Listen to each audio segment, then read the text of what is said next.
berhasil menjadi first runner yang melewati finish dalam kategori full marathon di Indonesia International Marathon 2022. Berdasarkan catatan waktu, Agus berhasil menoreh selama 2 jam 36 menit perjalanan larinya dengan jarak 42 km. Informasi lebih lengkapnya akan disampaikan oleh rekan jurnalis kami dari portal kotalive.com, ada Leonardus Wikel yang akan melaporkannya. Silakan rekan Leo. Baik, terima kasih rekan Firda. Atlet lari jarak jauh Agus Prayogo berhasil jadi first runner yang melewati finish dalam kategori full marathon di Indonesia International Marathon atau IM 2022. Berdasarkan catatan waktu, Agus berhasil menorehkan selama 2 jam 36 menit 14 detik perjalanan larinya dengan jarak 42 km. Diketahui cut-off time untuk kategori full marathon sendiri adalah 7 jam. Cut-off time merupakan batas waktu tempuh pelari dalam melewati lintasan dengan jarak yang telah ditentukan. Dengan mengenakan kaos singlet berwarna merah muda cerah, kedatangan Agus disambut oleh sorak-sorai penonton. Tak lama setelah melewati garis finish, Agus menyapa penonton sembari mengembangkan bendera merah putih yang diberikan oleh penyelenggara. Seperti yang sudah diketahui, kiprah Agus cukup dikenal khususnya di dunia olahraga lari. Prestasi terakhir yang berhasil ia raih, Agus berhasil menyabet medali perak nomor maraton putra pada gelaran SEA Games Vietnam pada bulan lalu tahun 2022. Acara Indonesia International Marathon atau IMM 2022 di Bali pada hari Minggu 26 Juni 2022 terselenggara atas kerjasama Komite Olahraga Nasional Indonesia atau KONI dan Tribun Event Organizer. Berbicara tentang Tribun Event Organizer atau Tribun IO, merupakan event organizer berbasis media yang berdiri sejak 2015, bergerak di bidang meeting, insentif, convention, dan exhibition atau MIZE, terdiri dari brand activation, music, dan sport. Tribun IO sendiri merupakan bagian dari Tribun Network, Kompas Gramedia. Tribun Network merupakan pengelola media konvergensi terbesar di Indonesia, terdiri atas 64 portal berita berikut aset digital video streaming dan media sosial, juga 23 surat kabar harian berpengaruh di setiap wilayah edarnya. Demikian informasi, kembali kepada rekan Firda di studio. Baik, terima kasih rekan Leo dari wartakotalive.com atas laporan Anda. Selamat bertugas kembali. Kita beralih ke informasi lainnya, saudara. Warga di Kabupaten Benar Meriah, Provinsi Aceh dihebohkan dengan penemuan bayi laki-laki di seputaran Taman Harmoni, Kampung Karangrejo, Kecamatan Bukit pada Minggu 25 Juni dini hari.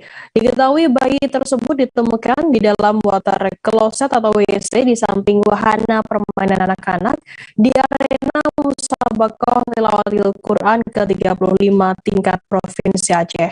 Bayi itu awalnya ditemukan oleh salah seorang pekerja permainan wahana sekitar pukul 3 dini hari. Informasi lebih lengkapnya akan disampaikan oleh rekan jurnalis kami dari Selami News Indonesia. Ada Budi Patria yang akan melaporkannya. Silakan rekan Budi. Ya, rekan Firda dan rekan Tribun News masyarakat di Kabupaten Benar Meriah, Provinsi Aceh pada 1/25 Juni 2022 sekira pukul 3 dini hari waktu Indonesia Barat dihebohkan dengan penemuan bayi laki-laki di seputaran Taman Harmoni, Kampung Karangrejo, Kabupaten setempat. Diketahui bayi tersebut ditemukan di dalam WC di samping wahana permainan di taman tersebut. Pada saat penemuan bayi itu memang sedang berlangsung acara penutupan Musabakoh Tilawatil Quran ke-35 tingkat provinsi di Kabupaten Meriah. Ketika ditemukan, bayi tersebut dalam kondisi tanpa busana dan tubuhnya berlumuran darah. Yang pertama kali menemukan bayi tersebut di dalam WC adalah para pekerja wahana permainan di lokasi tersebut. Itu ditemukan Bayi tersebut langsung dibawa ke rumah sakit Moyang Kuto, Kabupaten Benar Meriah. Bayi itu ketika ditemukan dalam kondisi sehat dan sekarang masih dirawat di rumah sakit tersebut. Terkait penemuan bayi itu, pihak kepolisian sektor Polres Benar Meriah sedang melakukan penyidikan. Pihak kepolisian Polsek Polres Benar Meriah sejauh ini sudah meminta keterangan dari beberapa saksi yang memang menemukan bayi tersebut dan juga melihat langsung bayi tersebut di arena permainan tersebut dan meminta keterangannya. Begitu. Ya. Baik, terima kasih rekan Budi Patria dari Serambi News Indonesia atas laporan Anda. Selamat bertugas kembali. Kita beralih ke Jawa Tengah, Saudara. Dinas Perhubungan Kota Semarang bersama Disub Provinsi Jawa Tengah dan Polrestabes Semarang melakukan penertiban bus yang mangkal di seputaran eks-terminal Terboyo pada Rabu 22 Juni. Penertiban mengacu pada surat keputusan Wali Kota Semarang nomor 55.2/166 tahun 2002 tentang rute lintasan angkutan orang antar kota antar provinsi maupun antar kota dalam provinsi. Bus tidak lagi diperkenankan menaikkan dan atau menurunkan penumpang di eks-terminal Terboyo. Secara aturan, naik turun penumpang hanya dilakukan di terminal saja. Informasi lebih lengkapnya akan disampaikan oleh rekan jurnalis kami dari Tribun Jateng, ada Eka Yulianti yang akan melaporkannya. Silakan rekan Eka. Baik, rekan Firda, kemarin Dinas Perhubungan Kota Semarang bersama dengan Dinas Perhubungan Provinsi Jawa Tengah dan juga Satlantas Polres Semarang memang melakukan penertiban terhadap armada bus yang masih saja mangkal atau berhenti di seputaran eks-terminal Terboyo. Kemarin sejumlah bus berhasil ditertibkan dan dilakukan penilangan karena mereka melanggar aturan Wali Kota, keputusan Wali Kota Semarang nomor 551.2/196 tahun 2022 tentang rute lintasan angkutan orang antar kota antar provinsi atau AKAP dan antar kota dalam provinsi atau AKDP. Sebenarnya Dinas Perhubungan sendiri telah seringkali melakukan sosialisasi terhadap para armada, awak bus maupun ke agen-agen untuk tidak menurunkan atau memberhentikan penumpang di seputaran eks-terminal Terboyo. Seluruh awak bus atau seluruh armada ini diwajibkan menurunkan ataupun menaikkan penumpang di Terminal Mangkang untuk batasan terminal di sebelah barat ataupun di Terminal Penggaron untuk perbatasan di Semarang sebelah timur.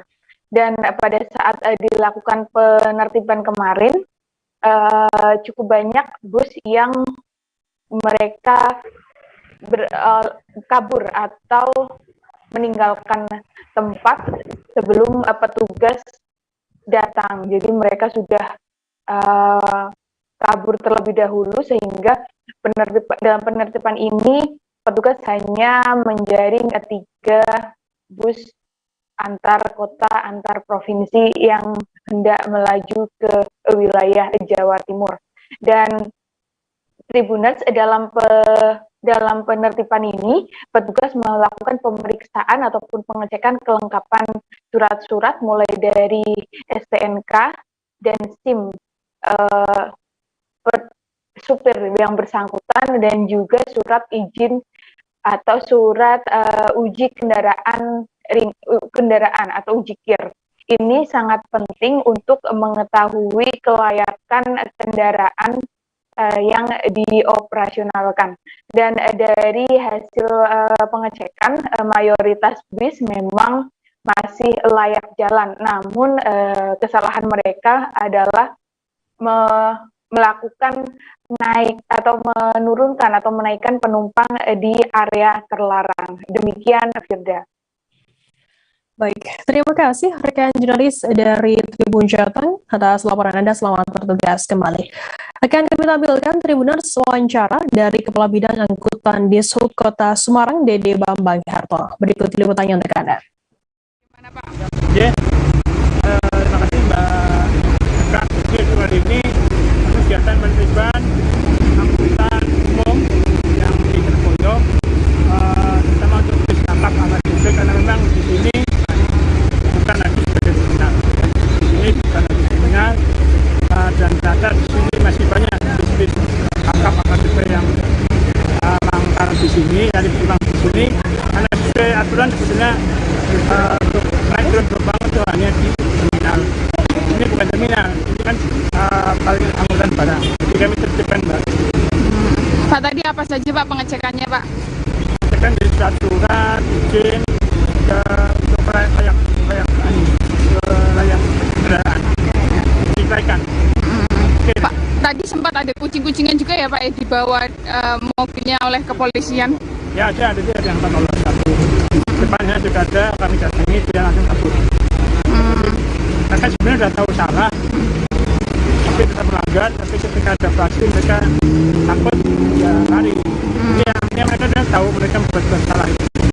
Dari segi surat-suratnya bagaimana Pak? Lengkap atau bagaimana? Suratnya tadi yang saya tahu ada yang lengkap, parkir izin lengkap, namun keputusan mereka adalah parkir melanggar untuk naik turun penumpang selain di terminal, pelanggarannya. Kelayakan armadanya juga masih pada layak ya Pak ya? Oke, siap. Pelari nasional Agus Prayogo berhasil menjadi finisher kategori full marathon 42K Event Indonesia International Marathon atau IIM 2022 di Bali. Sebanyak 450 peserta mengikuti kategori full marathon 42 km Indonesia International Marathon. Agus Prayogo menjadi yang tercepat. Agus Prayogo dan ratusan pelari lainnya mengawali start full marathon pada pukul 4:30 waktu Indonesia Tengah. Informasi lebih lengkapnya akan disampaikan oleh rekan jurnalis kami dari Tribun Bali, ada Adrian Armurwonegoro yang akan melaporkannya. Silakan rekan Adrian. Baik, selamat siang Firda. Dapat kami laporkan bahwa pada hari ini 26 Juni 2022 hari Minggu ini merupakan hari yang bersejarah bagi Bali karena hari ini diselenggarakan sebuah event internasional hasil kerjasama antara Komite Olahraga Nasional Indonesia dengan Tribun IO dengan menyelenggarakan event bernama Indonesia International Marathon 2022 dan event ini disambut antusias banyak runners baik dari Bali, kemudian dari daerah-daerah di Indonesia, dan juga dari mancanegara. Total ada sekitar lebih dari 20 negara, di baik Eropa, Amerika, dan juga negara di Asia, turut berpartisipasi dalam ajang Indonesia International Marathon ini. Selain itu juga pelari dari komunitas lari dari beberapa daerah di Indonesia, dan juga Bali juga mengikuti event ini. Dengan total peserta ada sekitar 3.500 peserta, sementara untuk full marathon sendiri ada sebanyak 450 peserta. Dan salah satu peserta dari full marathon sendiri ialah pelari nasional, yakni Agus Prayogo. Dan Agus Prayogo sendiri akhirnya berhasil keluar menjadi finisher tercepat di kategori full marathon yang menempuh jarak 42 km dengan rute Sanur, kemudian Kuta, Legian Seminyak hingga kembali lagi ke Sanur, yakni tepatnya di Grand Ina Bali Beach Sanur dengan mencatat waktu 2 jam 36 menit. Catatan waktu ini ditorehkan oleh Agus Prayogo dalam Indonesia International Marathon pada tahun ini. Dan tadi usai mencapai garis finish, Agus tampak masih menyisakan banyak tenaga. Pelari yang pernah mencatatkan rekor di tahun 2019 ini tadi juga melayani foto bersama para runners, kemudian melayani sapaan dan juga ucapan selamat dari para runners atau peserta lari lainnya. Dan event lari ini juga diikuti oleh Duta Besar Norwegia, kemudian juga Kapolda Bali, Irjen Pol Putu Jayandanu Putra yang beserta istrinya juga antusias mengikuti event lari ini. Dan tadi juga dari jajaran TNI Kodam Udayana juga mengikut sertakan pelari-pelarinya untuk ikut serta dalam Indonesia International Marathon ini. Dan untuk diketahui bahwa IIM 2022 ini merupakan event lari internasional pertama yang diselenggarakan pasca pandemi merebak. Dan tadi Wakil Gubernur Bali, Aca juga mengatakan bahwa event internasional Indonesia International Marathon ini juga menjadi momentum bahwa Bali siap untuk menerima wisatawan yang lebih banyak lagi dan lebih banyak lagi ke depannya, yang ditandai dengan ribuan peserta IM yang mengikuti acara Indonesia International Marathon ini. Dan tadi juga Firda, menariknya dapat saya sampaikan tadi ada salah satu pelari cilik berusia 10 tahun yang mengikuti kategori 10K, yakni 10 km, yakni pelari asal Thailand bernama Saipat Manon. Dia menuntaskan lari, maksud kami tadi 5K, 5 kilo, berhasil menuntaskan lari dengan catatan waktu 32 menit. Ini sangat menarik dan menarik perhatian masyarakat dan penonton di lokasi. Tadi adanya pemuda anak berusia 10 tahun ini yang mengikuti event Indonesia International Marathon ini. Dan Indonesia International Marathon ini dibagi dalam 4 kategori, yakni full marathon, kemudian half marathon, kemudian 10K, dan juga 5K. Ya, demikian Firda yang dapat kami laporkan langsung dari Sanur. Ya, baik. Terima kasih rekan Adrian dari Tribun Bali melaporkan langsung dari Bali. Selamat bertugas kembali. Kita beralih ke informasi lainnya, Saudara. Longsor di Kampung Muara Baru, Desa Cibunian, Kecamatan Pamijahan, Kabupaten Bogor sudah ditemukan. Korban ditemukan sekitar pukul 11.00 waktu Indonesia Barat dalam kondisi tidak bernyawa. Diketahui korban yang ditemukan atas nama Umar, 42 tahun, yang sudah 3 hari tertimbun longsor. Korban ditemukan oleh tim SAR bersama warga dan relawan. Informasi lebih lengkapnya akan disampaikan oleh rekan jurnalis kami dari Tribun Bogor, ada Amar yang akan melaporkannya. Silakan rekan Amar. Baik, terima kasih rekan Firda. Ya, untuk Tribunnya pun jadi informasi bahwa longsor ini terjadi di Kampung Muara Baru, Desa Cibunian, Kecamatan Pamijahan, Kabupaten Bogor pada hari Rabu lalu, tanggal 22 Juni 2022, sekira pukul 19.00 dari sebagian barat. Nah, awalnya ada 4 korban yang terjebak dari bencana longsor tersebut, yaitu 2 orang sudah dievakuasi dalam kondisi selamat, yaitu ibu dan anak. Kemudian 1 orang ditemukan dalam kondisi meninggal dunia. Dan untuk yang terakhir ini atas nama Bapak Umar itu sempat hilang selama 3 hari atau belum ditemukan dan meninggal dunia. Awalnya tim SAR gabungan juga sempat kesulitan mencari korban yang ketiga ini atas nama Bapak Umar karena akses jalan itu juga tertutup longsor, jadi proses pencarian hanya menggunakan peralatan yang manual. Namun dengan upaya keras, akhirnya tim SAR gabungan bisa menemukan korban ketiga ini. Dan juga ketebalan dari timbunan longsor ini mencapai 3-5 meter. Selain itu, akses jalan terputus, kemudian sempat terjadi kendala dalam proses pencarian karena kondisi cuaca yang buruk gitu.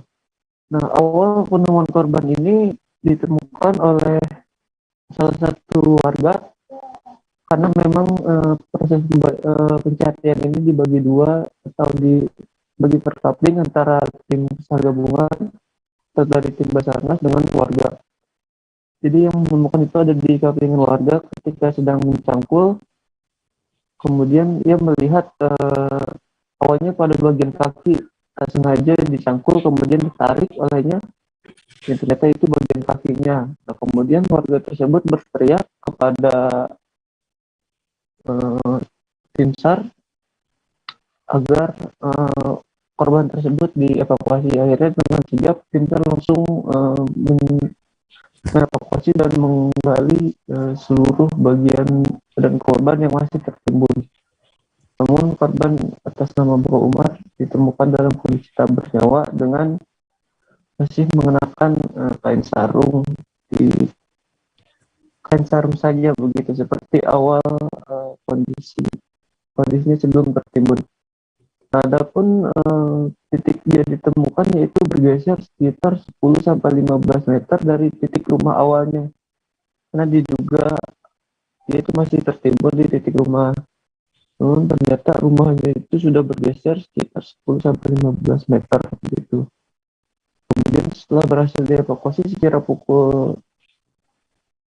ditemukan kira-kira pukul 11.00 dan berhasil dievakuasi pukul 11.30. Korban langsung dibawa ke rumah kerabatnya dan setelah dikonfirmasi kerabatnya bahwa benar yang ditemukan dalam kondisi tak bernyawa itu adalah Bapak Umar dengan usia 42 tahun. Begitu rekan Firda. Ya, baik. Terima kasih rekan jurnalis dari Tribun Bogor, Amar, atas laporan Anda. Selamat bertugas kembali. Kita beralih ke informasi lainnya, Saudara. Sejumlah organisasi mahasiswa dirikan stand pendaftaran bimbingan tes atau BIMTES seleksi penerimaan mahasiswa baru atau SPMB Mandiri UIN Syarif Hidayatullah Jakarta. Stand-stand pendaftaran BIMTES ini berada di lapangan gedung Student Center pada kampus 1 UIN Jakarta yang berada di Jalan Insinyur Haji Juanda, Ciputa Timur, Tangerang Selatan, Banten. Seorang pengurus BIMTES Sabil, Siti Maisitoh, menyebut BIMTES ini diperuntukkan untuk calon mahasiswa yang ingin mengikuti seleksi SPMB Mandiri UIN Jakarta. Informasi lebih lengkapnya akan disampaikan oleh rekan jurnalis kami dari wartakotalive.com. Ada Muhammad Rifki yang akan melaporkannya. Silakan rekan Rifki. Terima kasih rekan Firda di studio, diinformasikan langsung dari UIN Syarif Hidayatullah Jakarta, tepatnya di Ciputa, Tangerang Selatan. Bahwasanya dari pantauan saya, UIN Syarif Hidayatullah Jakarta sudah membuka pendaftaran jalur mandiri bagi calon mahasiswanya. Namun bagi calon mahasiswa yang ingin kuliah di Universitas Islam Negeri yang letaknya berada di Kota Tangerang Selatan, dapat mengikuti bimbingan tes, di mana bimbingan tes ini diadakan oleh berbagai organisasi mahasiswa di lingkungan UIN Jakarta. Adapun tarif yang ditawarkan untuk mengikuti BIMTES ini beragam. Dari BIMTES yang saya tanya, mereka mematok tarif sekitar 150 hingga 200-300, namun mendapatkan paket-paket yang berbeda, seperti hanya calon mahasiswa akan mendapatkan buku panduan, pengajaran langsung, dan lainnya. Namun diinformasikan bagi calon mahasiswa yang ingin mendaftar ujian mandiri UIN Syarif Hidayatullah Jakarta, bahwasanya tahun ini ujian akan dilaksanakan secara daring atau diselenggarakan dengan menggunakan sistem online sepenuhnya, baik itu pendaftaran, tes, hingga pengumuman nanti. Demikianlah yang bisa saya informasikan dari UIN Syarif Hidayatullah Jakarta. Terima kasih rekan Firda. Baik, terima kasih rekan Rifki dari portalkotalive.com atas laporan Anda. Selamat bertugas kembali. Dan Tribuners akan kami tampilkan wawancara dari Panitia BIMTES Sabil, Siti Maisitoh, dan juga Panitia BIMTES PMII Komfakda UIN Jakarta, Habil Nafis. Berikut liputannya untuk Anda. Kan Kak, saya Rifki dari Warta Kota Kompas Gramedia Kak. Mau tanya tentang jalur masuk Uni Syarif Hidayatullah Jakarta, salah satunya ada BIMTES. Sebenarnya BIMTES itu apa Kak? Jadi BIMTES itu bimbingan tes untuk para calon mahasiswa yang ingin masuk UIN Jakarta itu lewat jalur SPM mandiri gitu Kak. Nanti calon mahasiswa bakal dapat apa Kak ketika ikut BIMTES ini Kak? Di BIMTES ini jadi calon mahasiswa ini akan dibimbing lagi mengenai apa sih lebih ke prediksi soal yang akan keluar ketika tes SPMB. Seperti itu. Jadi untuk mengulang mereview kembali pelajaran-pelajaran yang kemungkinan akan keluar seperti itu. Oh, berarti ini pelaksanaan BIMTES-nya kapan Kak? Nah, untuk pelaksanaannya kalau dari BIMTES sendiri itu tanggal 12 sampai tanggal 15 Juli. Oh, mereka berarti nanti akan dikasih pembelajaran mengenai soal-soal yang akan diujikan di UIN Jakarta Kak ya? Oh, untuk jurusan atau mungkin di UIN sendiri ada apa aja sih Kak buat mahasiswa atau calon mahasiswa itu? Nah, kalau jurusan di UIN sendiri itu Banyak ya? Banyak banget ya, kayak misalnya dari Fakultas Syariah Hukum itu ada jurusan hukum keluarga, ada hukum tata negara, ilmu hukum juga ada. Di Fakultas Sains dan Teknologi juga banyak gitu jurusannya, ada Fakultas Usuluddin, Fakultas Psikologi, Kedokteran, Kesehatan, juga ilmu politik itu banyak banget jurusannya dan itu sebuah kegiatan bimbingan tes atau bimbingan persiapan tes SPMB UIN Jakarta. SPMB itu sendiri kan merupakan seleksi penerimaan calon mahasiswa baru yang akan dilaksanakan oleh UIN Jakarta yang merupakan jalur mandiri. Apa aja Kak? Yang mereka dapatkan dari BIMTES ada tryout, ada buku panduan BIMTES, bimbingan belajar dan teknik. Atau kalau kita mengadakan BIMTES ini dari organisasi ekstra kampus. Namanya apa Kak? PMI Kompaktia. Apa itu Kak? Pergerakan Mahasiswa Islam di Indonesia, Komisariat Fakultas Dakwah dan Jembatan di Desa Nanganangaon, Kecamatan Bunta, Kabupaten Banggai, Sulawesi Tengah rusak diterjang banjir. Akibatnya warga mengalami kesulitan dalam beraktivitas memenuhi kehidupan sehari-hari. Begitupun yang dirasakan para siswa saat hendak ke sekolah. Informasi lebih lengkapnya akan disampaikan oleh rekan jurnalis kami dari Tribun Palu, ada Asnawi Zikri yang akan melaporkannya. Silakan rekan Zikri. Ya, baik Firda, memang benar bahwa jembatan di Desa Nanganangaon ya diterjang banjir dan banjir merusak jembatan tersebut itu sudah sepekan lalu ya. Namun sampai hari Jumat kemarin jembatan tersebut belum juga diperbaiki ya oleh pemerintah kabupaten setempat. Nah, untuk itu masyarakat langsung melakukan inisiatif untuk membuat jembatan alternatif agar mobilisasi warga dan para siswa untuk ke sekolah itu mudah ya.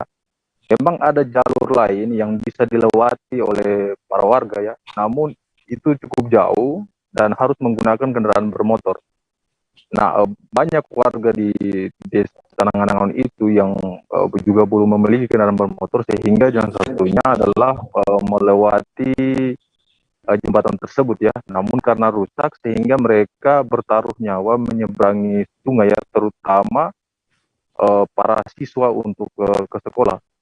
Nah, bila air yang volume airnya rendah, mereka bisa menyeberang sungai, tetapi kalau saat hujan dan arus deras itu sangat mengancam keselamatan para siswa ya. Nah, warga sendiri sudah membangun jembatan alternatif dari bambu seadanya dan secara swadaya itu dilakukan oleh warga, namun ini juga sangat mengancam juga keselamatan warga karena bambu juga yang digunakan tersebut juga sangat-sangat juga tidak menjamin keselamatan ya, sehingga memang warga Desa Nanganangaon ini mengharapkan ya bantuan atau terlibatan pemerintah daerah Kabupaten Banggai Sulawesi Tengah untuk segera membuat jembatan ini agar aktivitas warga, mobilisasi warga untuk hasil-hasil pertanian dan lain sebagainya bisa berjalan normal kembali. Demikian, Firda. Ya, Baik, terima kasih rekan jurnalis dari Tribun Palu, Sigri atas laporan Anda. Selamat bertugas kembali. Kita beralih ke informasi lainnya, Saudara. Kebakaran kios bahan bakar minyak atau BBM yang terjadi di Malinau pada Sabtu 25 Juni mengakibatkan kerugian hingga 900 juta rupiah. Kios BBM yang berlokasi di Jalan AMD RT 18, Desa Malinau, Kota Lesap, dilalap api. Sekira 60 petugas pemadam kebakaran dibantu aparat keamanan, relawan, dan warga bekerja sama memadamkan api yang sulit dikendalikan. Informasi lebih lengkapnya akan disampaikan oleh rekan jurnalis kami dari Tribun Kaltara, ada Muhammad Supri yang akan melaporkannya. Silakan rekan Supri. Baik, terima kasih. Selamat siang rekan kita dan rekan-rekan di studio.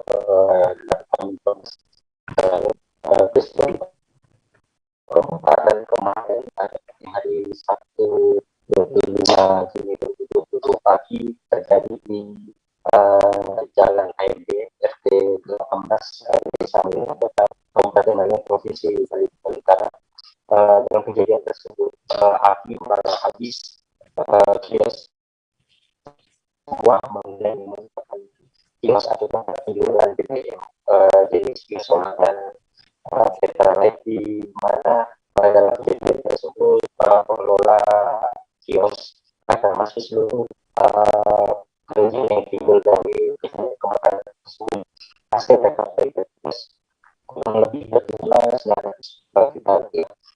Untuk hasil pemeriksaan awal dari proses atau proses dari Polres Malinau mendata bahwa kejadian tersebut kronologi kejadian tersebut jadi pada pagi hari sekitar pukul 7 pagi, di mana hasil pemeriksaan polisi ada 3 pekerja yang bekerja di kios sedang menyalin bahan bakar minyak untuk disalin ke drum pengisian di kios tersebut menggunakan mesin pengisap, di mana pada saat menyalin BBM jenis Pertalite di wilayah di lokasi kejadian sebagai tempat dan mengenai stop kontak yang berada di bagian tersebut, sempat percikan api muncul dari stop kontak dan api menyambar dan mengakibatkan seluruh bangunan terbakar pada saat seperti itu. Nah, untuk pemadaman dilakukan oleh pemadam memakan waktu sekitar 2 jam karena di lokasi kejadian di mana bangunan tersebut digunakan sebagai kios bahan bakar minyak, ternyata kurang lebih ada 5 ton Pertalite yang bersambungkan. Kemudian hasil akumulasi dari produksi dan petugas di lapangan bahwa pada saat kejadian tersebut ada satu rumah huni juga yang ikut terbakar dalam peristiwa tersebut.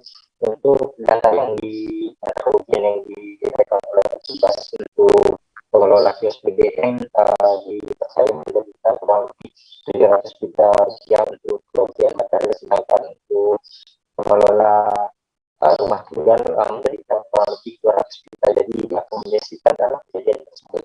Peristiwa kebakaran mengakibatkan total kerugian sekitar 900 juta rupiah. Pada saat proses pemadaman juga ketahuan kami di lapangan pada saat proses evakuasi ada seorang petugas pemadam kebakaran yang kelelahan dan pingsan pada saat proses pemadaman.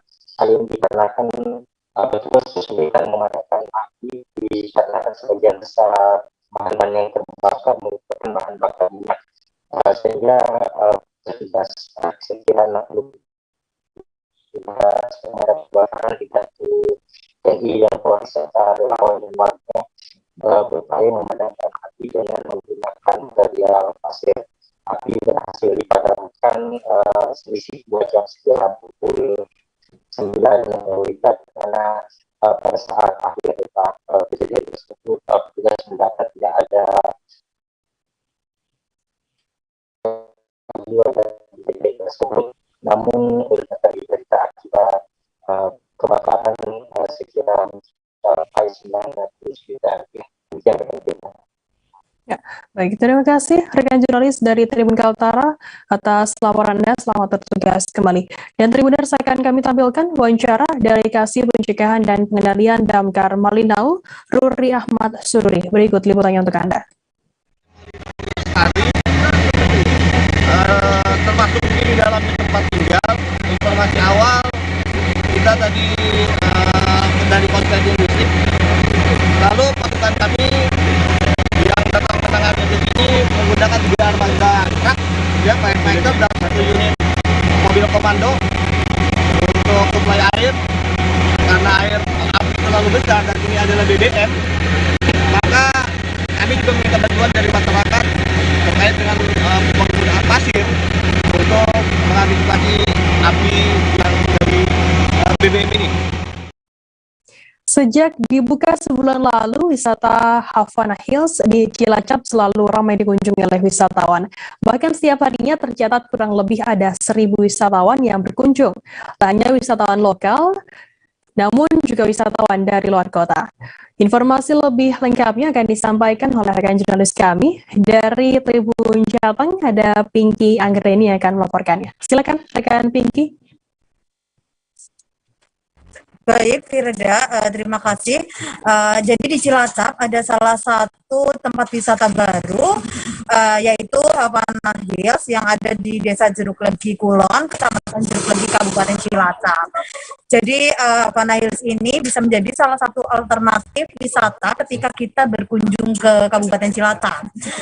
Di sini di Havana Hills kita bisa melihat Kota Cilacap dari ketinggian, Firda.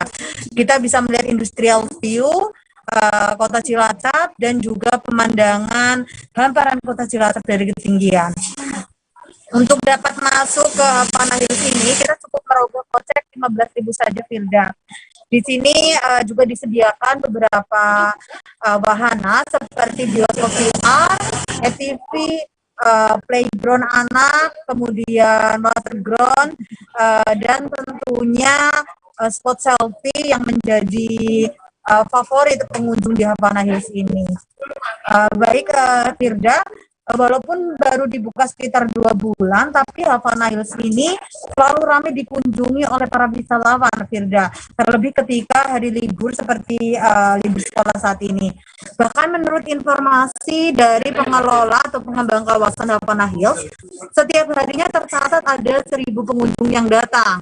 Dan mereka tidak hanya dari wisatawan dari wilayah Cilacap saja, namun dari luar kota seperti Purbalingga, Banyumas, Cilacap, Kebumen, bahkan beberapa ada yang dari luar kota seperti Jakarta dan Surabaya, Firda. Bagi Anda yang datang ke Cilacap, saya sarankan untuk bisa mampir sejenak ke Havana Hills, karena di sini kita dapat melihat keindahan Kota Cilacap dari ketinggian dan tentunya industrial view, karena tidak semua kota ini bisa memiliki industrial view, Firda. Untuk dari Kota Cilacapnya kita dapat menempuhnya sekitar 20 menit saja, Firda. Ya.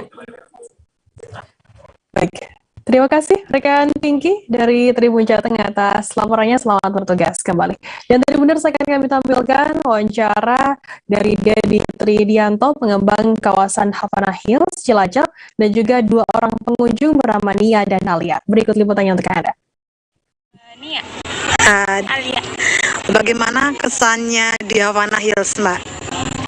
Bagus sih, tempatnya asri, pemandangannya juga bagus. Kalau Mbaknya sendiri udah berapa kali nih ke Havana Hills? Pertama kali dan kesannya tinggi, terus kenceng di media sosial, jadi kita atas dasar itu kita bikin wisata spot foto di sini. Alasan adanya Havana ini karena memang potensial alam Cilacap itu sangat bagus, jadi memang harus dieksplor. Jadi kita bisa buktikan bahwasanya Cilacap ini mampu dan Cilacap bisa. Bukan hanya segera wisata pantai, tapi ada nih wisata alam yang seperti ini yang bisa view-nya bagus, bisa lihat kemana-mana. Jadi opsional, jadi kita ada di atas menunjukkan view terutama untuk para pengunjung yang datang ke sini bisa dilihat kita punya view industrial. Mungkin view industrial ini tidak di setiap kota punya. Mengenang sejarah Bung Karno yang memiliki peran besar terwujudnya kemerdekaan bangsa Indonesia, Car Free Day Solo menghadirkan konser gamelan dan tari Gatot Kaca massal dalam rangkaian acara Bulan Bung Karno 2022. Gelaran konser gamelan dan tari Gatot Kaca massal diselenggarakan di ruas Jalan Slamet Riyadi Solo pada Minggu 26 Juni hari ini. Bertempat di kawasan Nonongan hingga Geladak, konser gamelan dan tari Gatot Kaca dipentaskan mulai pukul 6:30 pagi hingga 8:30 pagi. Informasi lebih lengkapnya akan disampaikan oleh rekan jurnalis kami dari Tribun Travel, ada Ratna yang akan melaporkannya. Silakan rekan Ratna. Ya, terima kasih rekan Firda. Jadi rangkaian Bulan Bung Karno 2022 ini digelar dalam rangka untuk mengenang sejarah Bung Karno dan menjadi event untuk penghormatan atas jasa-jasa beliau. Seperti yang diketahui bersama bahwa bulan Juni merupakan bulannya Bung Karno di mana beliau lahir pada tanggal 6 Juni dan wafat pada tanggal 21 Juni. Nah, di hari Minggu tanggal 26 Juni tadi digelar kegiatan konser gamelan dan tari Gatot Kaca massal yang berlokasi di Jalan Slamet Riyadi, tepatnya di ruas Jalan Nonongan hingga Geladak mulai pukul 6:30 pagi hingga pukul 8:30. Nah, untuk konser gamelan ini disajikan oleh 150 pengrawit yang menampilkan gending-gending karya Ki Narto Sabdo dan karya B. Subono. Untuk karya dari Ki Narto Sabdo sendiri ada gending perahu layar, lancaran 45, gugur gunung, dan kui opo kui. Sedangkan untuk tari Gatot Kaca massal diikuti oleh sekitar 400 penari yang terdiri dari penari dewasa maupun anak-anak dengan koreografer dari Agung Kusumo. Sedangkan untuk penata iringan musik ini dilakukan oleh Dedek Wahyu Sutrisno sendiri.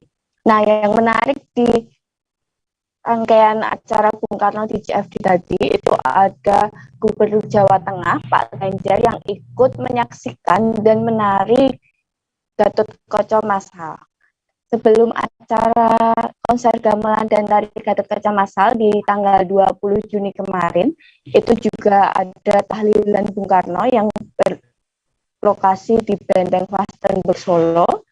Dan di tanggal 25 Juni kemarin ada konser Trisakti yang menghadirkan musisi lokal yakni Denny Caknan, Happy Asmara, Guyon Waton di Benteng Vastenburg Solo.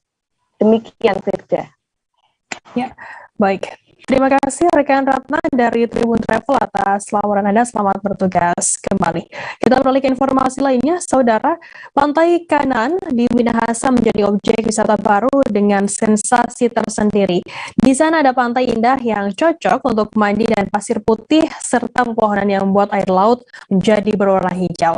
Ada pula ayunan tali dan kuliner khas Manado. Dan untuk mengetahui informasi lebih lengkapnya terkait hal ini akan disampaikan oleh rekan jurnalis kami dari Tribun Manado, ada Arthur Rompis yang akan melaporkan. Silakan rekan Arthur. Ya, selamat siang Firda dan Tribuners. Silakan rekan Arthur. Rekan Arthur, bisa mendengar kami dari studio? Di pantai sebagai objek wisata baru, jadi salah satu yang muncul adalah Pantai Kanan ini. Jadi Pantai Kanan ini berada di Desa Kolongan, Kecamatan Kombi, Kabupaten Minahasa Utara, Minahasa, Provinsi Sulawesi Utara. Jadi jaraknya tak terlalu jauh dari Manado, hanya sekitar 25 km. Dan keuntungan dari pantai ini adalah memiliki pemandangan yang sangat indah. Jadi air lautnya berwarna agak kehijauan. Itu karena pengaruh dari pepohonan yang berada di mengitari pantai tersebut. Jadi keuntungan lainnya adalah pasirnya yang benar-benar sangat putih bersih dan memang sangat menyenangkan, dan juga di pohon-pohon yang ada di sekeliling pantai itu terdapat ayunan tali. Jadi ayunan tali ini langsung mengalir.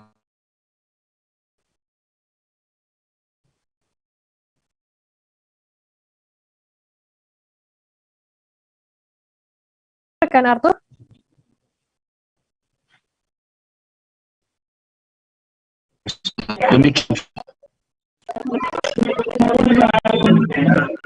Halo, rekan Arthur, bisa mendengar kami dari studio?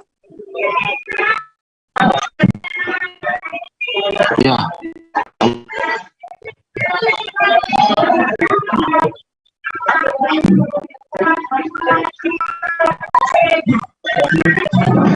Ya, selamat siang. Terima kasih rekan Arthur dari Tribun Manado atas laporan Anda. Selamat bertugas kembali. Tribuners, kita akan jeda sejenak, tetaplah di live update.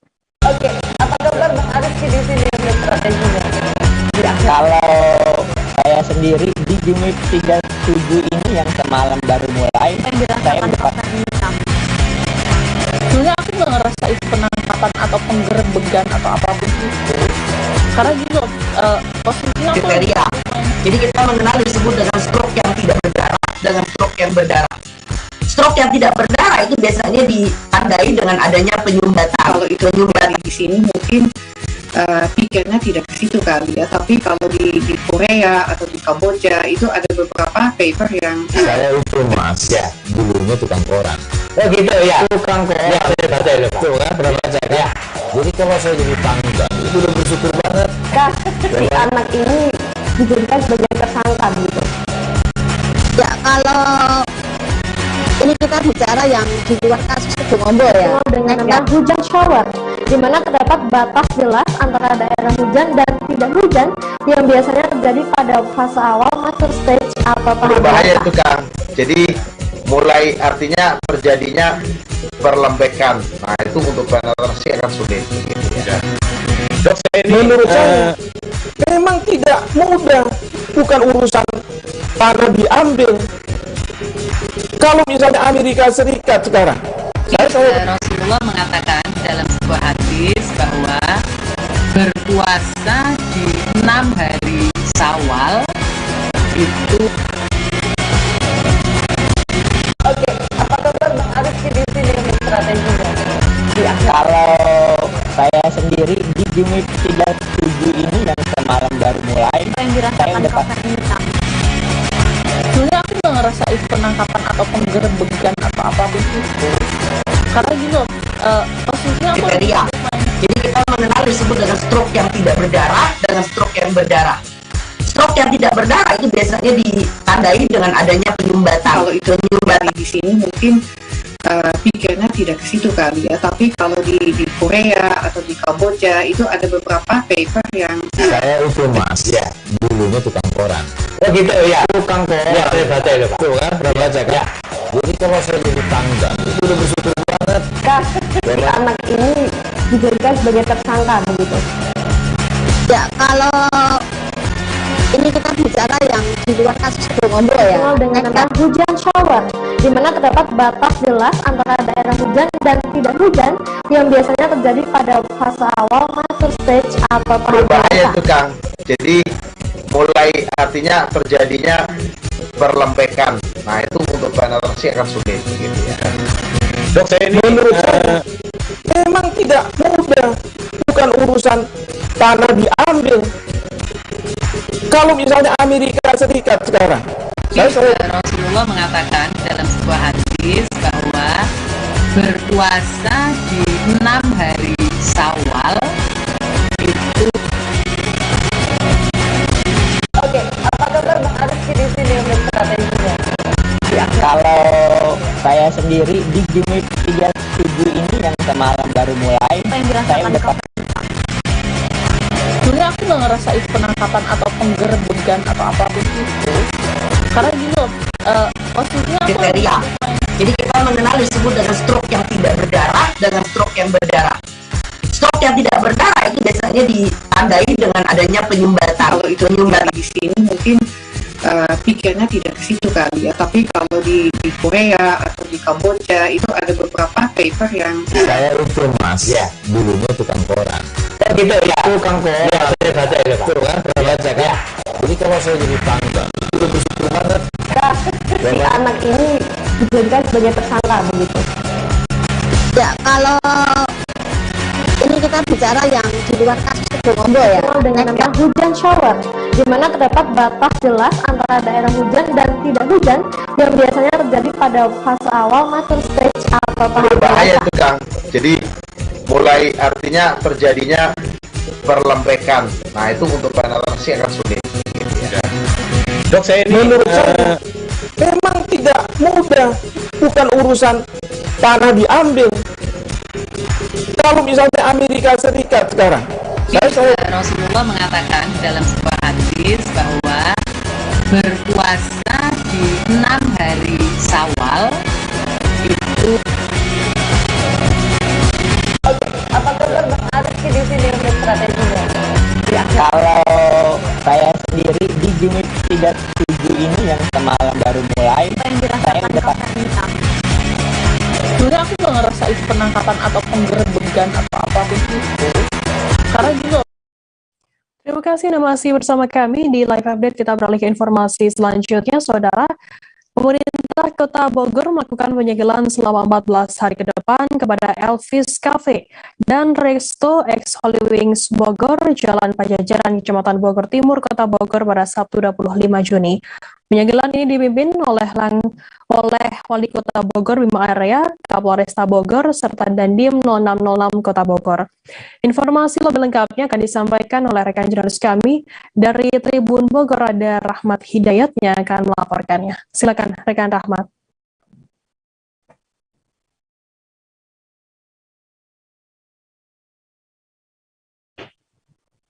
Halo rekan Rahmat.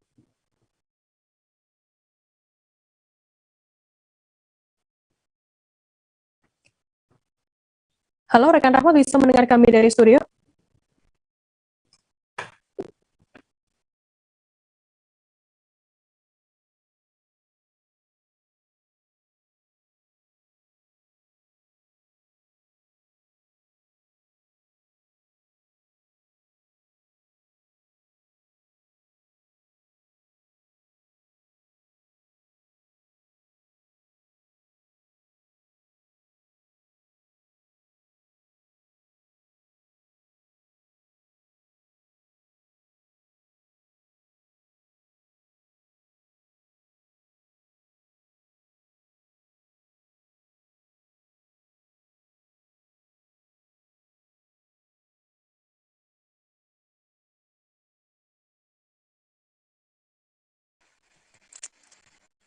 Ya, silakan rekan Rahmat.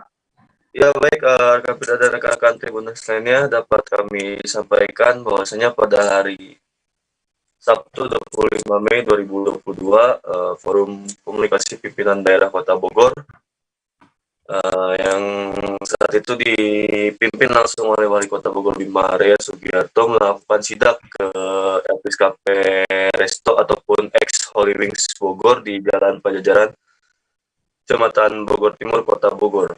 Ini dilakukan untuk meneruskan keresahan masyarakat terkait adanya promosi minuman keras atau miras yang bertuliskan nama Muhammad dan Maria yang dilakukan oleh Holy Wings Jakarta. Nah, kenapa Forkopimda melakukan sidak ke Elvis Cafe Resto ini? Dikarenakan Elvis Cafe dan Resto ini merupakan awalnya sebelum berganti nama merupakan Holy Wings Bogor. Hal tersebut langsung dilakukan oleh Forkopimda Kota Bogor untuk mengetahui bahwasanya ada keterkaitan atau tidak antara Elvis Cafe Resto dan Holy Wings Jakarta yang menjual promosi miras yang diduga menistakan agama dikarenakan menjual menggunakan nama Muhammad dan Maria di salah satu minuman kerasnya. Namun dalam hasil sidak pada hari kemarin yang dilakukan oleh Forkopimda yang dipimpin langsung oleh Wali Kota Bogor Bima Arya itu tidak ditemukan promosi minuman keras yang sama dilakukan oleh Holy Wings di Jakarta. Dan perlu rekan-rekan Tribuners lainnya bahwasanya Elvis Cafe Resto ini baru saja berganti nama sekitar bulan Mei 2022, di mana awalnya itu merupakan ataupun bernama Holy Wings Bogor. Bahkan pada hari sebelumnya, Satuan Polisi Pamung Praja Kota Bogor melakukan sidak untuk memastikan hal tersebut. Namun tidak ditemukan adanya ataupun tidak ditemukan indikasi yang sama yang dilakukan oleh Holy Wings Jakarta dengan menjual promo minuman keras tersebut. Namun kembali lagi dalam sidak yang dilakukan oleh Wali Kota Bogor Bima Arya kemarin, Bima Arya pun langsung mengutarakan kegeramannya dikarenakan Elvis Cafe Resto ataupun ex Holy Wings Bogor ini menjual minuman keras dengan alkohol di atas 5%. Padahal sesuai perda ataupun perwali, hal tersebut tidak diperbolehkan. Dan perlu diketahui bahwasanya ketika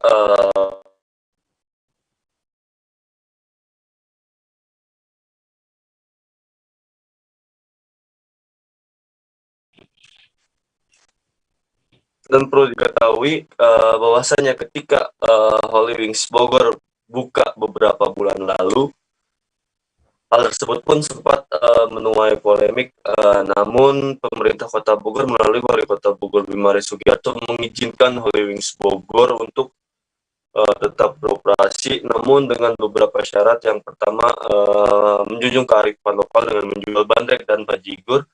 Kemudian tidak diperbolehkan menjual minuman keras di atas 5%. Namun pada hari kemarin, pada saat sidak yang dilakukan di Elvis Cafe Resto ataupun ex Holy Wings Bogor, terdapat ratusan minuman keras yang mengandung alkohol di atas 5%.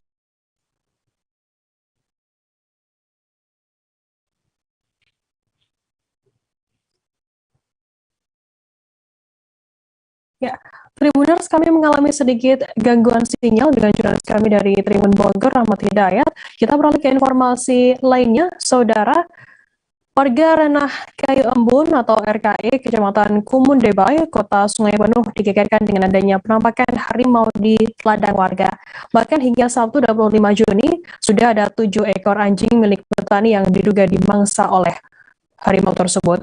Informasi lebih lengkap akan disampaikan oleh rekan jurnalis kami dari Tribun Jambi, ada Heru Pitra yang akan melaporkannya. Silakan rekan Heru. Terima kasih Perda. Oke Tribuner, kami informasikan bahwa di Kota Sungai Penuh, tepatnya di Desa Ranah Kayu Embun, Kecamatan Kumun Debay, Kota Sungai Penuh, dirasakan dengan kemunculan 2 ekor harimau di daerah perlendangan warga di wilayah tersebut. Kemunculan 2 ekor harimau tersebut mulai nampak oleh warga sejak Rabu 22 Juni kemarin. Harimau itu berkeliaran di kebun warga. Bahkan anjing milik petani yang ada di kebun juga menjadi mangsanya harimau yang nampak tersebut. Di kebun warga juga banyak ditemukan jejak-jejak kaki harimau yang ada di kebun tersebut.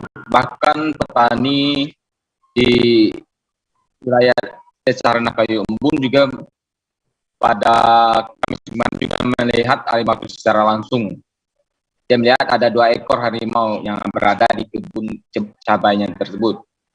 Harimau tersebut yang satunya besar, ukuran besar, satunya lebih kecil daripada yang harimau yang satunya lagi.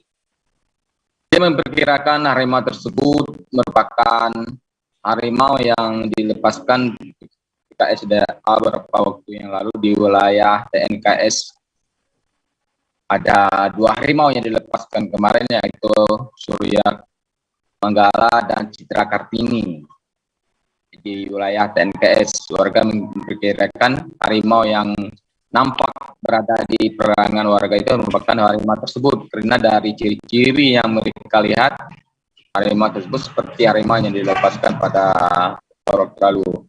Untuk itu warga berharap pihak terkait, pemerintah Kota Sungai Penuh, terkait dari TNKS dan BKSDA bisa untuk menelusuri penemuan tersebut, karena warga sangat resah karena takut, dan saat ini warga juga tidak berani untuk menggarap ladang mereka. Namun beberapa hari ini sudah 4 hari warga tidak berani untuk menggarap ladang mereka. Informasinya kami dapatkan dari pihak TNKS Kabupaten Kerinci. Dugaan warga mengenai 2 harimau tersebut merupakan harimau yang dilepaskan bisa dipastikan, namun berdasarkan dari pantauan GPS yang terdapat di harimau yang dilepaskan tersebut, bahwa harimau tersebut beberapa waktu lalu masih di wilayah TNKS, namun pergerakannya memang mengarah ke wilayah perkebunan warga ranah Kayu Embun. Demikian Saudara Perda. Ya, baik. Terima kasih rekan Heru atas laporan Anda. Selamat bertugas kembali.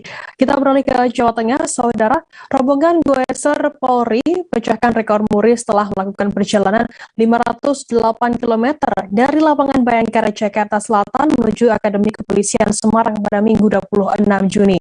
Rombongan dilepas oleh Kapolri Jenderal Polisi Sigit Prabowo pada Sabtu 25 Juni pukul setengah 6 pagi. Peserta bersepeda kurang lebih sehari dan sampai di Akpol pukul 5:14. Peserta pun juga harus mengejar waktu agar tidak melebihi 24 jam saat sampai di Akpol. Informasi lebih lengkapnya akan disampaikan oleh rekan jurnalis kami dari Tribun Jateng, ada Rahdian Trijoko yang akan melaporkannya. Silakan rekan Rahdian.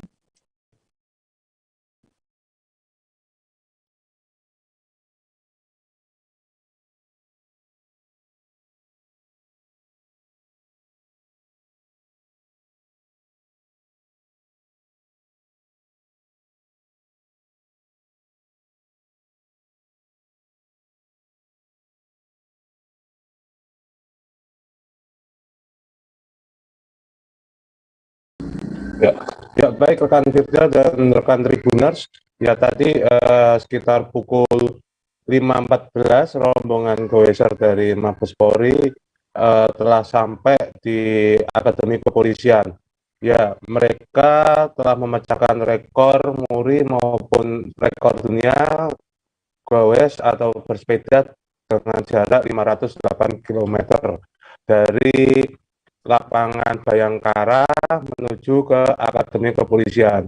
Waktu tempuh yang dilakukan tidak boleh lebih dari 24 jam untuk bersepeda sampai ke Semarang.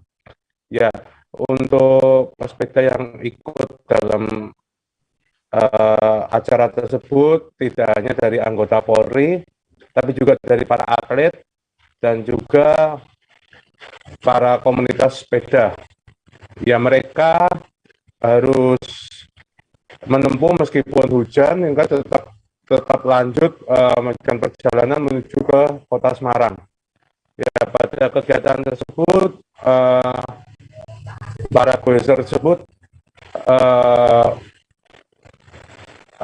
sempat beristirahat dulu di beberapa checkpoint untuk memulihkan stamina dan mereka lanjut lagi.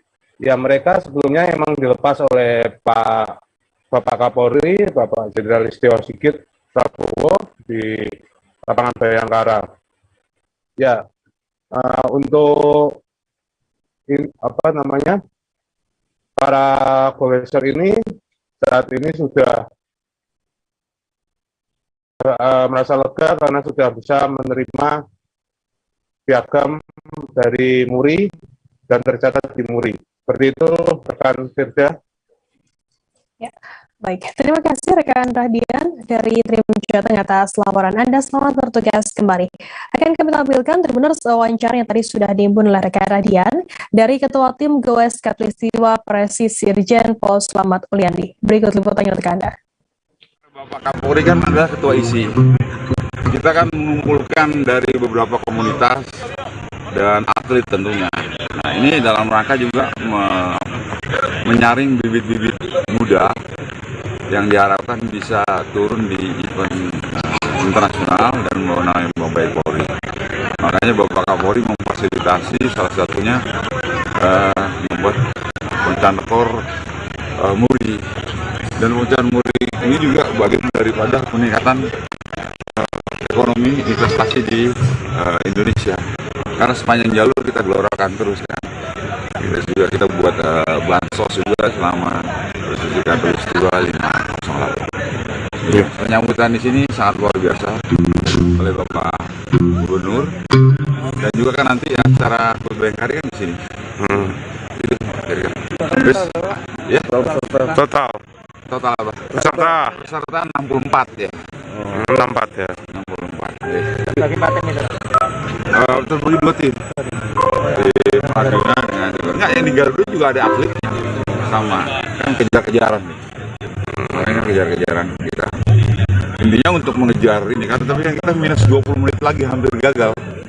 Tadi kita masuk sekitar 5 kurang 20 ya. Setengah 6 kurang. Kita ke start. Vespa Darling atau Vespa Special 90 yang saat ini menjadi salah satu motor skuter buruan pecinta Vespa dan kolektor ternyata juga dimiliki oleh warga Ungaran, Kabupaten Semarang, Jawa Tengah. Satu di antara pemilik Vespa small frame, yakni bernama Rasis Ferindra, 29 tahun, memiliki showroom Vespa cilik di perumahan Nitibuana, Babadan. Tampak motor skuter asal Italia buatan Biagio itu bercat kuning mengkilap terpajang di antara beberapa Vespa lain di ruang miliknya.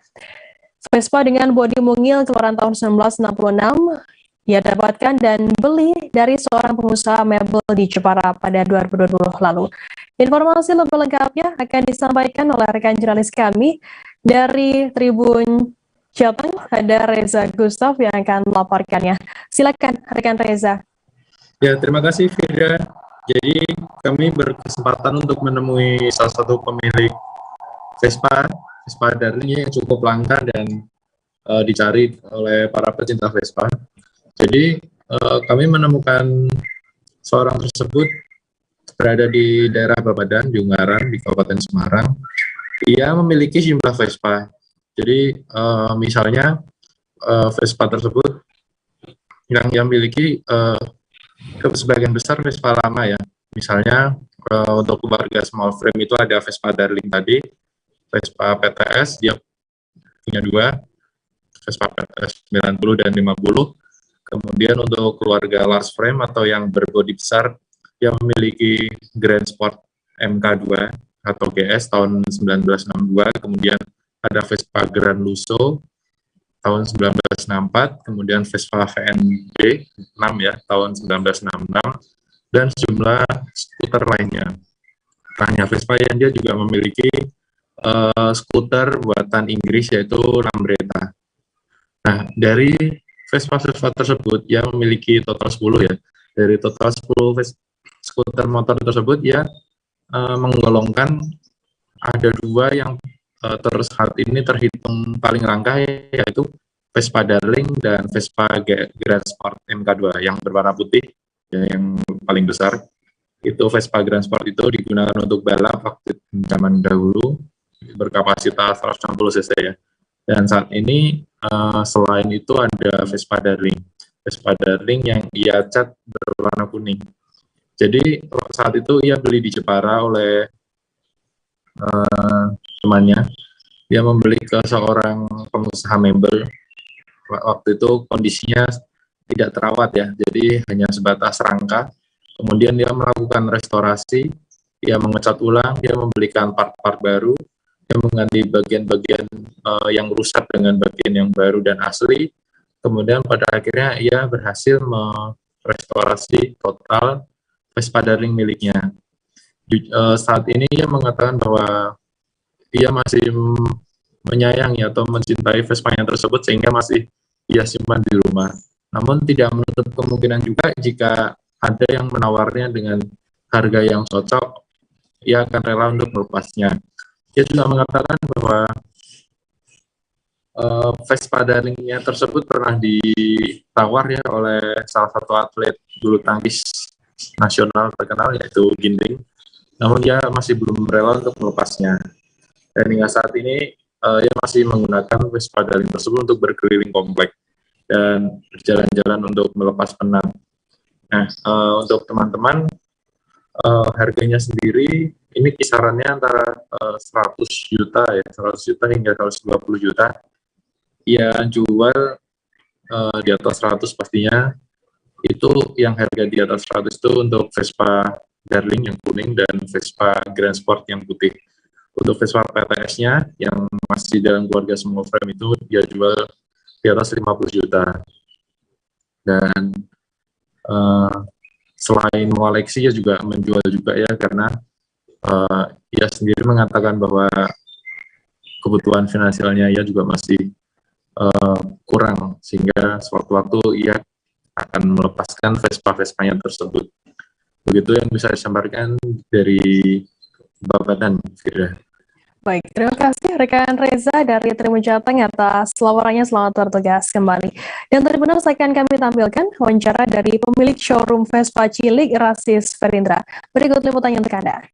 Karena dari segi bentuk dan segala sesuatunya dia memang menarik sih, gitu. Dan ini ada PTS, ada dua, yang ini tahun 1977 dan ini tahun 1978. Vespa PTS itu ada dua, PTS 100 sama 90. Nah kalau yang keduanya ini yang 90 cc, tapi nggak ada perbedaan yang signifikan kecuali cc-nya aja. Yang paling ujung terakhir sendiri ini bukan keluarga Vespa, tapi ini keluarga Lambretta. Namanya Lambretta Vega tahun 1975. Ini cuma 75 cc. Paling dicari sih saat ini karena bentuknya juga lucu. Lambretta itu nggak bisa dinaikin, nggak enak cara kerjanya. Cuman sekarang lagi dicari buat barang pajangan. Koleksi. Harganya berapa Mas Lambretta ini Mas? Kalau rata-rata kalau di sini Lambretta itu ya masih under 100 lah. Kan balik lagi memang semua skuter, semua Vespa tuh sekarang lagi naik daun. Jakabaring Sport City merupakan salah satu tempat wisata yang ramai dikunjungi oleh warga. Ada berbagai venue yang dapat dikunjungi, salah satunya adalah Bundaran Jakabaring Sport City yang terletak tepat di depan gerbang. Setiap menjelang malam, Bundaran Jakabaring selalu ramai dikunjungi oleh warga dari para remaja hingga orang dewasa. Uniknya, di Bundaran Jakabaring ini terdapat banyak sekali pedagang jagung bakar dan mereka mulai buka lapaknya mulai dari pukul 5 sore hingga pukul 11 malam. Informasi lebih lengkapnya akan disampaikan oleh rekan jurnalis kami dari Tribun Sumsel. Ada Anissa yang akan melaporkannya. Silakan rekan Anissa. Baik, Firda, terima kasih. Ya, baik Tribunus. Jakabaring Sport City merupakan salah satu tempat wisata yang sangat digemari oleh warga Palembang. Nah, di setiap malamnya, Bundaran Jakabaring Sport City ini menjadi salah satu destinasi wisata kuliner bagi warga Palembang. Nah, yang paling unik di sini adalah jagung bakar. Kenapa? Karena di setiap bundaran Jakabaring tersebut banyak sekali dikelilingi oleh pedagang jagung bakar. Ada sekitar 20 lebih gerobak jagung bakar yang mengelilingi daerah Bundaran Jakabaring. Nah, ini sendiri pedagang jagung bakar sendiri dibuka dari pukul 5 hingga 10 malam. Biasanya akan ramai dimulai dari pukul 8 hingga 10 malam. Nah, ada berbagai banyak rasa yang ditawarkan dari jagung bakarnya sendiri. Dari rasa pedas, manis, dan pedas manis. Begitu pula dengan harganya, ada banyak sekali harga yang ditawarkan dimulai dari harga 7.000 hingga 10.000 rupiah saja. Tidak hanya itu, para pedagang juga menyiapkan paket untuk para warga yang datang agar warga dapat menikmati jagung sambil lesehan di Taman Bundaran Jakabaring Sport City. Baik, sekian Fidra. Ya, baik. Terima kasih rekan Anissa dari Tribun Sumsel atas laporan Anda. Selamat bertugas kembali. Kita beralih ke informasi lainnya, Saudara. Bus pariwisata yang mengangkut rombongan guru SD Sayang, Kecamatan Jatinangor, Sumedang masuk ke jurang sedalam 10 meter di Jalan Raya Raja Polah, Kabupaten Tasikmalaya pada Sabtu 25 Juni dini hari. Dalam musibah tersebut, 3 penumpang meninggal dunia di lokasi kejadian. 4 orang mengalami luka berat, serta belasan lainnya mengalami luka-luka. Kapolres Tasikmalaya Kota AKBP Azari Kurniawan melalui PJS Kasiumas Ibda Jajang Kurniawan mengungkapkan kronologi kecelakaan maut tersebut di Tasikmalaya ini. Ia mengatakan bus mengangkut rombongan wisata tujuan objek wisata Pangandaran. Seluruh korban meninggal maupun luka berat seluruhnya sudah dibawa ke RSU Dr. Soekarjo Kota Tasikmalaya. Sementara yang mengalami luka ringan dibawa ke Puskesmas Raja Polah. Bus pariwisata Citra Trans Utama bernomor polisi B 7701 TGA terjun ke jurang yang di bawahnya terdapat sungai dalam posisi terlentang dengan ke-6 bannya berada di atas.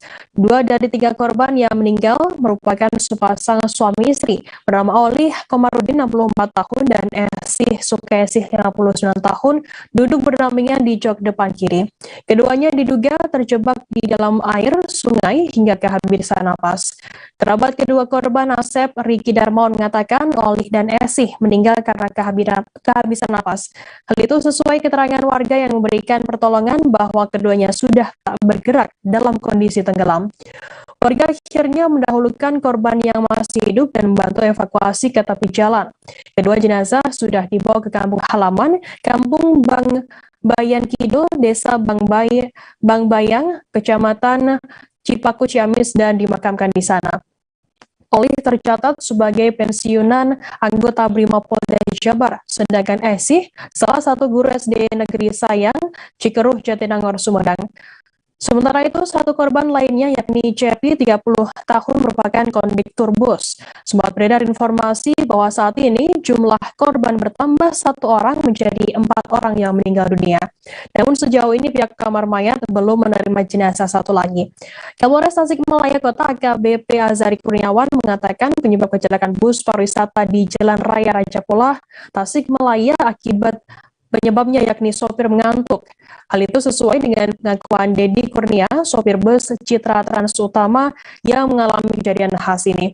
Dedi hanya menderita luka ringan meski bus yang dikendarainya terjun ke jurang dengan posisi terlentang di Betulan Cirende, Desa Manggun Sari, Kecamatan Raja Polah.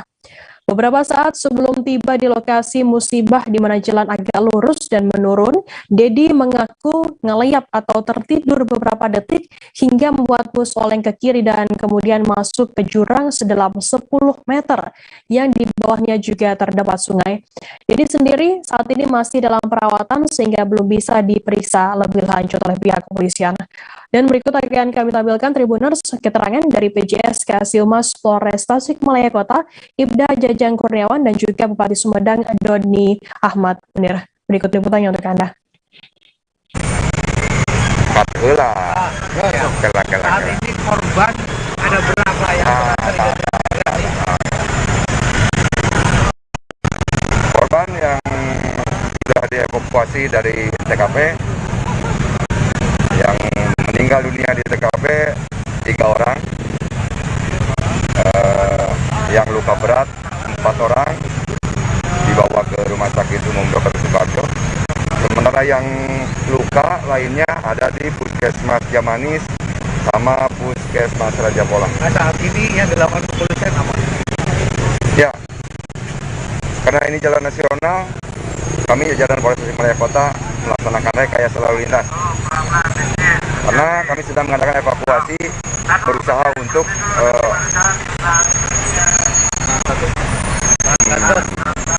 memindahkan posisi bis.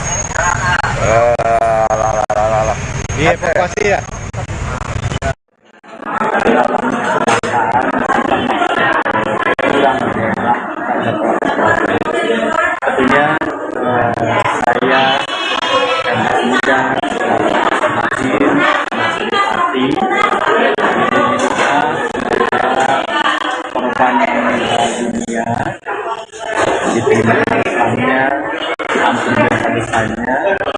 Jadi kantor Majalah yang luka berat ada sekarang 4 orang dan sudah sembuh, yang luka ringan sekarang ada 22 orang dan sembuh, dan sebagian sudah pada pulang ke masing-masing.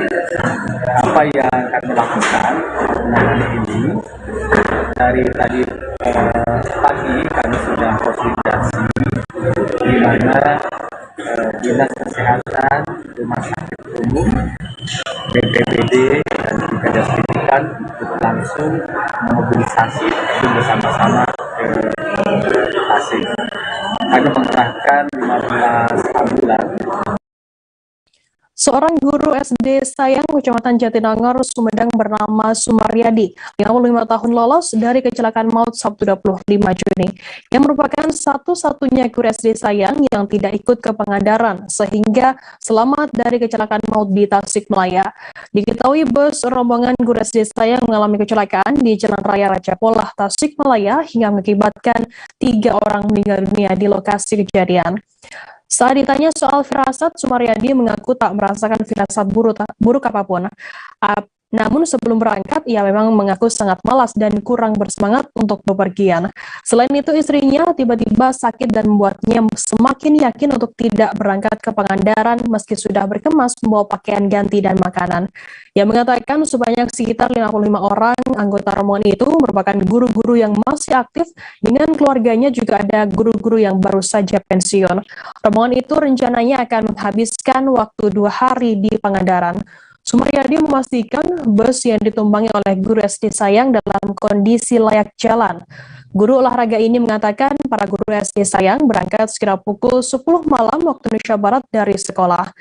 Kapolres Tasikmalaya Kota AKBP Azari Kurniawan mengatakan penyebab kecelakaan bus tersebut di Jalan Raja Polah, Kabupaten Tasikmalaya disebabkan maksud kami oleh sopir yang mengantuk. Hal itu sesuai dengan pengakuan Dedi Kurnia, sopir bus Citra Trans Utama yang mengalami kejadian nahas. Dedi hanya menderita luka ringan meski bus yang dikemudikannya terjun ke jurang dengan posisi telentang di Betulan Cirende, Desa Manggunsar di Kecamatan Raja Polah, Tasikmalaya pada Sabtu 25 Juni dini hari sekitar pukul 1 dini hari. Beberapa saat sebelum tiba di lokasi musibah di mana jalan agak lurus dan menurun, Dedi mengaku tertidur beberapa detik hingga membuat bus oleng ke kiri dan kemudian masuk ke dalam jurang sedalam 10 meter. Dedi sendiri saat ini masih dalam perawatan sehingga belum bisa diperiksa oleh pihak kepolisian lebih lanjut. Berikut akan kami tampilkan Tribuners keterangan dari Sumaryadi, guru yang selamat. Saya ikut jadi rombongan ke Pangandaran. Pak, ini Pak, sebelumnya Bapak mendapatkan firasat buruk apa, bermimpi apa Pak ini sebelum kejadian Pak? Kalau bermimpi mah tidak gitu ya, cuman rasa-rasanya Pak biasanya agak semangat kalau mau berangkat kemana-mana itu ya. Tapi waktu kemarin itu karena mungkin istri saya sakit atau gimana, jadi mau berangkatnya kurang semangat gitu. Mau belanja juga disuruh-suruh sama istri saya, kemudian membereskan pakaian juga saya malas gitu.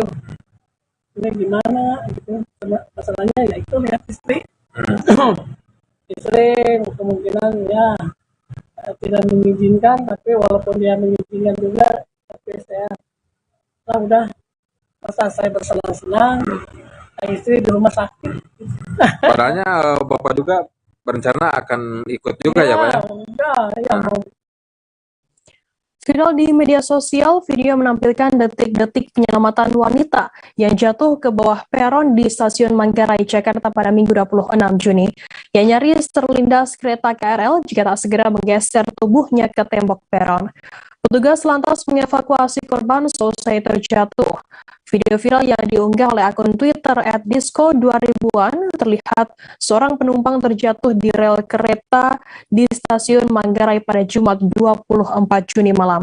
Diduga perempuan tersebut hendak turun dari KRL namun kemudian terjatuh ke peron rel kereta. Video tersebut direkam oleh seorang penumpang kereta yang berada di seberang peron. Perempuan yang jatuh tersebut kemudian diangkat dan dinaikkan ke tempat yang lebih aman. Akibat peristiwa tersebut, warganet pun terkejut dan memberikan masukan pada PT KAI. PT KAI kemudian membalas cuitan video viral tersebut dengan membalasnya di kolom komentar. Akun Twitter @komuterline menyebut pihaknya sudah melakukan pengecekan terkait laporan tersebut. Saat ini petugas pos kesehatan stasiun Manggarai sudah menangani penumpang yang jatuh itu. Penumpang yang sempat terjatuh tersebut juga melanjutkan kembali perjalanannya dengan didampingi oleh petugas.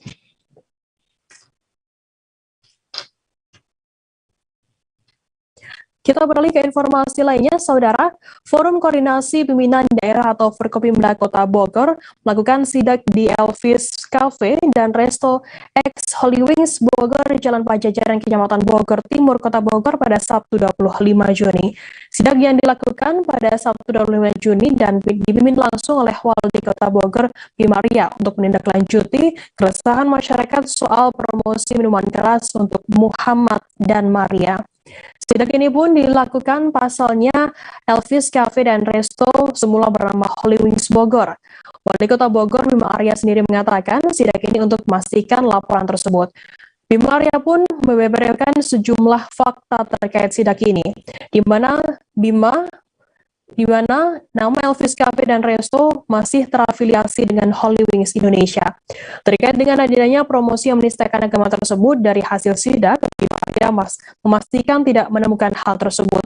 Bima mengatakan ia tak ingin promosi tersebut mencederai umat Islam yang ada di Kota Bogor.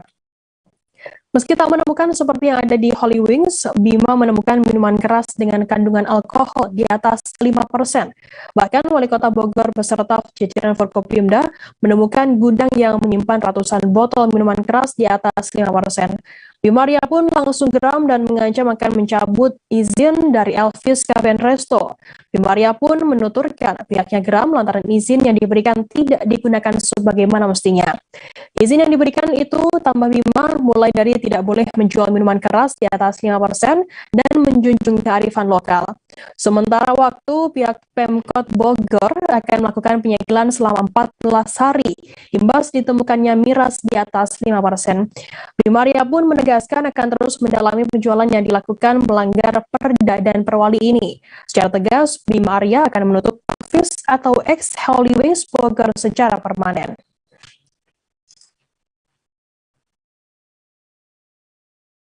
Presiden Joko Widodo bertolak menuju Jerman sebagai bagian dari rangkaian kunjungan kerjanya ke luar negeri pada Minggu 26 Juni hari ini. Selain ke Jerman, Jokowi akan mengunjungi 3 negara lainnya dalam rangkaian kunjungan kerjanya tersebut, yakni Ukraina, Rusia, kemudian Uni Emirat Arab. Direktur The Indonesia Intelligence Institute Ridwan Habib menilai langkah Presiden Jokowi ini untuk mengunjungi Rusia dan Ukraina lebih berani dari Joe Biden, Presiden Amerika Serikat. Pengamat intelijen UI itu menambahkan langkah Jokowi sangat strategis di tengah ketidakpastian global. Publik pun memuji langkah Jokowi sebagai tindakan yang berani. Menurutnya, langkah Jokowi menemui kedua pemimpin negara itu benar-benar ditunggu publik dunia di tengah dunia yang tengah terancam krisis energi dan krisis pangan karena perang Ukraina dan Rusia. Meski begitu, alumni S2 Kajian Intelijen UI itu mengingatkan agar faktor keamanan benar-benar dihitung. Setidaknya ada 3 risiko keamanan yang harus diwaspadai oleh Paspamres dan komunitas intelijen Indonesia yang bertugas saat kunjungan. Ancaman yang pertama yakni risiko collateral war atau dampak tak disengaja saat kunjungan. Karena Kiev masih menjadi sasaran Rusia, bukan tidak mungkin pada saat kunjungan Jokowi bersamaan dengan serangan pesawat tempur atau rudal jarak jauh. Ancaman risiko yang kedua yakni datang dari pihak-pihak gelap yang tidak ingin kunjungan berhasil. Sebab jika berhasil, maka Jokowi dianggap mempermalukan mereka.